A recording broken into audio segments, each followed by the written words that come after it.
మనం చాలా అదృష్టం మనకి S-400 రావడం, రష్యా మనకి S-400 అమ్మడం.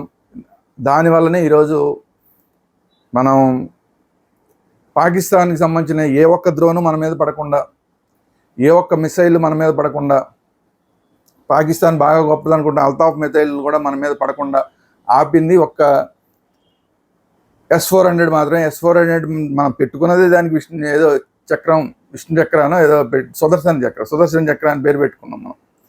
అదే మనని కాపాడింది అని అనుకుంటాం. వాస్తవం కూడా అదే. దాంతోపాటు మన ఆకాశం, ఇతర వ్యవస్థలన్నీ ఉన్నాయి, అవన్నీ కూడా సహకరించినాయి. అన్నీ కలిపి చేసిన గొప్ప పని ఒక్క పాకిస్తాన్కి సంబంధించిన డ్రోన్ కానీ, ఒక పాకిస్తాన్కి సంబంధించిన మిసైల్ కానీ మన దేశం మీద పడకుండా చూడగలిగాం. ఇందులో S-400 మాత్రం చాలా చాలా చాలా ఎక్కువ. అందుకని ఇప్పుడు S-400 మళ్ళీ కొన్ని కొనడానికి కూడా మనం సిద్ధపడిపోతున్నాం. అయితే S-400ని అద్భుతంగా మనం ఉపయోగించిన విధానాన్ని చూసి రష్యానే షాక్ అయిపోతుంది. మనకి దగ్గర ఉన్నవి S-400 3, అందులో మనం వాడింది ఒకటే. సరే, రెండోది ఢిల్లీలో ఉంది, అది కూడా వాడి ఉంటారు అనుకోండి. ఎందుకంటే ఢిల్లీ మీద టార్గెట్ చేశారన్నారు కానీ ఎక్కడో ముందే కొట్టేసాం. సరే, ఓకే, 2. ఇంకోటి చైనా ఒకవేళ మన మీద దాడి చేస్తే అని చెప్పి కలకత్తాలో ఒకటి పెట్టాం, దాన్ని వాడలేదు, దాని అవసరం రాలేదనుకుంటా. సో ఈ 1-2 S-400తోనే మనం అద్భుతాలు సాధించాం. కానీ ఈ S-400ని మనకు అమ్మిన ఏదో రష్యా ఉందో వాళ్ళ దగ్గర ఎన్ని S-400లు ఉన్నాయి? కొన్ని వందల S-400లు ఉంటాయి.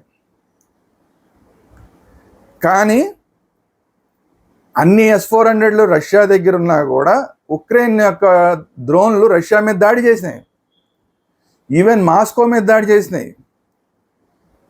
ఈవెన్ పుతిన్ ఉన్న బిల్డింగ్కి చాలా దగ్గరలో కూడా ఒకసారి ఒక విస్ఫోటనం జరిగింది. అంటే S-400 దాటి ఏదైతే ఈ కొన్ని దాడులు చేసి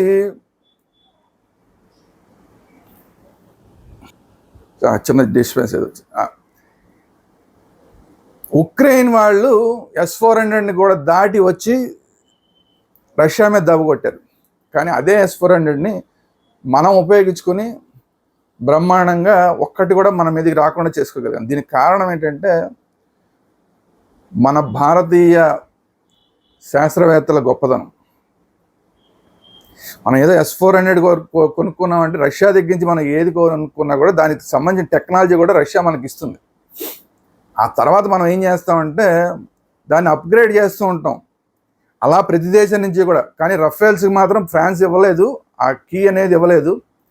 ఆ కీ ఇవ్వలేదు కాబట్టి ఇప్పుడు అసలు ఫ్రాన్స్ సంగతి ఏంటి? ఫ్రాన్స్ మన దగ్గర ఇన్ని వేల కోట్ల రూపాయలు పెట్టి మనం రఫేల్స్ కొంటే కూడా వాళ్ళ కీ ఇవ్వడానికి ఒప్పుకోవట్లేదు. కానీ మిగతా దేశాల దగ్గరికి మనం ఏది కొన్నా కూడా ఆ కీని మనం తీసుకున్నాం. కీని మనం తీసుకుని దాని టెక్నాలజీ ఏంటి అనేది మళ్ళీ మనం ఓపెన్ చేసి చూస్తాం. కొనేసి దాన్ని తీసుకొచ్చి యాజిటీస్గా అలా పెట్టేసి వాడేయం.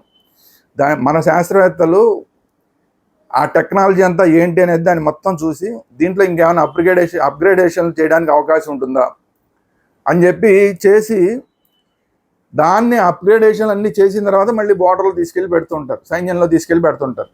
ఒక్క S-400 కాదు, ఏది కొన్నా సరే, విమానాలు ఏది కొన్నా సరే అంతే. అందువల్లనే ఇప్పుడు రష్యా అనేది మనకి ఏదన్నా ఒక ఆయుధాన్ని అమ్మింది అనుకోండి, సపోజ్ ఒక విమానం అనుకుందాం, ఒక విమానాన్ని మనకు అమ్మింది రష్యా.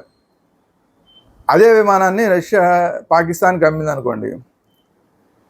పాకిస్తాన్ వాళ్ళు ఆ విమానాన్ని వేసుకొస్తారు, మన వీళ్ళు కూడా ఎయిర్ ఫోర్స్ కూడా అదే విమానాన్ని వేసుకొస్తుంది. ఈ రెండు ఫైట్ చేసింది అనుకోండి, మన విమానం గెలుస్తుంది. కారణం ఏంటంటే మనం ఈ విమానాన్ని వెంటనే దాన్ని యాజిటీస్గా కాకుండా దాన్ని అప్గ్రేడ్ చేస్తాం. దాంట్లో ఇంకా మనం ఏమేం చేయొచ్చు, ఎక్స్ట్రాలు ఏమేం చేయొచ్చు అని చెప్పి వాటిని కూడా దాన్ని చొప్పించి దాన్ని ఇంకో నెక్స్ట్ లెవెల్కి తీసుకెళ్తాం. అందువల్ల ఏంటంటే అదే కంపెనీకి సంబంధించి 2 విమానాలు వస్తే మన విమానం ఈ విమానాన్ని కొట్టేస్తుంది. అలాగే ఈ మిసైల్ వేరే దేశానికి సంబంధించిన మిసైల్ దాన్ని మన మిసైల్ కొట్టేస్తుంది. మిసైల్స్ ఏది తీసుకొచ్చినా సరే మనం దాన్ని టెక్నాలజీ అంతా మనం చూసుకుని దాన్ని అప్గ్రేడేషన్ చేసి దాన్ని మార్పులు చేర్పులు చేస్తాం దాంట్లో. ఇలాగా S-400 చేసి ఉంటారు. ఎందుకంటే S-400ని కొన్ని బోల్డ్ S-400లు ఉన్న రష్యానేమో ఉక్రెయిన్ మిసైల్స్ని, ఉక్రెయిన్ యొక్క డ్రోన్లని ఆపలేకపోయింది. కానీ అదే S-400ని పెట్టుకుని మనం పాకిస్తాన్ నుంచి వచ్చిన మిసైల్స్ కానీ డ్రోన్లు కానీ ప్రతి ఒక్కటి కూడా కింద పడకుండా ఆపాం.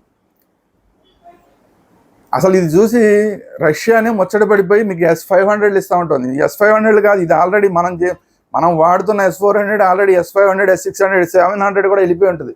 ఆ స్థాయికి మనం దాన్ని తీసుకెళ్ళిన తర్వాత అక్కడ పెట్టుంటారు మన శాస్త్రవేత్తలు. అందుకని ఎవరైతే తయారు చేశారో వాళ్ళకన్నా కూడా గొప్పగా మనం వాడాం S-400ని. రష్యా కన్నా కూడా గొప్పగా మనం S-400ని వాడాం. వాళ్ళు యుద్ధంలో వాడారు, మనం యుద్ధంలో వాడాం. వాళ్ళు ఉక్రెయిన్ యుద్ధంలో వాడారు, మనమేమో పాకిస్తాన్తో యుద్ధంలో వాడాం. వాళ్ళకన్నా గొప్పగా మనం వాడడం వల్ల వాళ్ళు వాడుతున్నా కూడా, వాళ్ళు ఒకటి కాదు చాలా వాడుతున్న S-400 వాడుతున్నా కూడా వాటిని దాటుకుని కొన్ని మిసైల్స్ కానీ కొన్ని డ్రోన్స్ కానీ ఉక్రెయిన్వి రష్యా మీద పడినాయి. కానీ మనం ఆ ఛాన్స్ ఇవ్వలేదు శత్రు దేశానికి. ఇది మన శాస్త్రవేత్తల గొప్పతనం. సో మనం వాడిన వాళ్ళు S-400 అని పేరుకే S-400 ఉంది తప్ప అది ఎప్పుడో మనం దాన్ని S-500, S-600, S-700 దాకా కూడా తీసుకెళ్ళిపోయి ఉంటాం. ఇప్పుడు మనం వాడిన విధానాన్ని చూసి S-500ని మనకి ఇస్తూ ఉంటుంది. ఓకే, అది కూడా తీసుకుంటాం, దాన్ని S-1000 చేసేస్తాం మన శాస్త్రవేత్తలు. సో ఇది మన శాస్త్రవేత్తల గొప్పతనం. చూశారు కదా, ఒకటే దాన్ని వాడేవాడు సరైన వాడు ఉంటే, దాని టెక్నాలజీని పట్టుకుని దాని గొప్పతనాన్ని ఇంకా పెంచగలిగిన వాడు ఉంటే ఏ ఆయుధం అని ఎంత గొప్పగా పనిచేస్తుందో చూశారు కదా. ఇది భారతదేశం యొక్క గొప్పతనం, భారతీయ శాస్త్రవేత్తల గొప్పతనం. ఇది ఈరోజు వీడియో. ఈ వీడియో కనుక మీకు నచ్చినట్టయితే లైక్ చేయండి, మీ అభిప్రాయాలు ఏంటనేది కామెంట్ రూపంలో తెలియజేయండి. అలాగే ఈ వీడియోని అందరికీ షేర్ చేయండి. మన ఛానల్ వేదాంత ఛానల్ని అందరూ సబ్స్క్రైబ్ చేసుకోండి. Thank you very much. జై హింద్, భారత్ మాతా కీ జై.